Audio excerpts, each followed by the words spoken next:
చెప్పే ముందు ఈరోజు చెప్పాలనుకుంటే ఈరోజు మన అనేకమైనటువంటి పాఠశాలలో కార్యక్రమాలు నిర్వహిస్తుంటాం.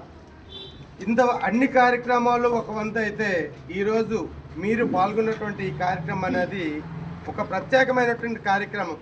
ఎందుకంటే ఈరోజు ఇప్పుడు ఎంఆర్ఓ గారు చెప్పినట్ల ఈరోజు ప్రతి ఒక్కరూ చదువుకుంటున్నారంటే, ఎవరి నీరు వారు తాగుతున్నారంటే, ఎవరి పని వాళ్ళు చేసుకుంటున్నారంటే, ఎవరికి నచ్చిన ఫుడ్ వాళ్ళు తీసుకుంటున్నారంటే, ఈరోజు మహిళలు ఇంత స్వేచ్ఛగా తిరుగుతున్నారంటే, ఈరోజు అన్ని కులాల వాళ్ళు కూడా వివిధ రాజ్యాంగంలో వివిధ పదవులు అనుభవిస్తున్నారంటే, అదేవిధంగా ఈరోజు హిందూ అని కాకుండా వివిధ రకాల మైనారిటీ అని కాకుండా అన్ని రకాల కులాలు, అన్ని రకాల జాతులకు సంబంధించిన మహిళలు అబ్బాయిలతో పాటు సమానమైన హక్కులు పొందుతున్నారంటే, అదేవిధంగా రాజ్యాంగంలో కావచ్చు, పదవుల్లో కావచ్చు, విద్యలో కావచ్చు, ఉద్యోగాల్లో కావచ్చు, ఈ అన్నిట్లో కూడాను అందరూ కూడాను మహిళలు అవకాశాల్లో సగం ఆకాశంలో సగం అంటారు.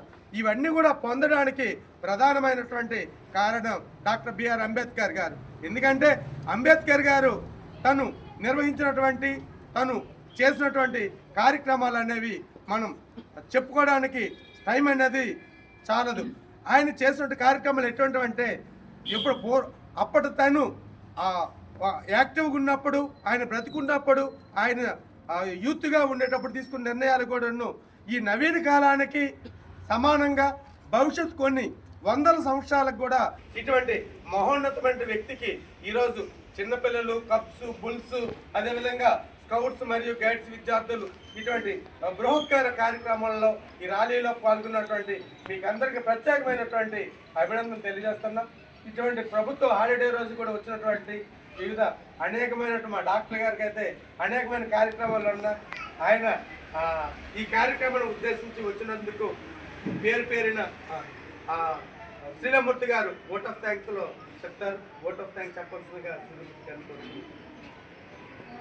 ఈ జయంతి కార్యక్రమాన్ని నిర్వహిస్తున్న పుష్పాలంకరణ చేసి చాలా విషయాలు ఇంకా చెప్పగలరు, కానీ నాకు టైం లేకపోవడంలో చెప్పలేదు. కానీ ఒకే మనిషికి ఒకే ఓటు, ఈ ఓటరే రాజ్యానికి అధినేత.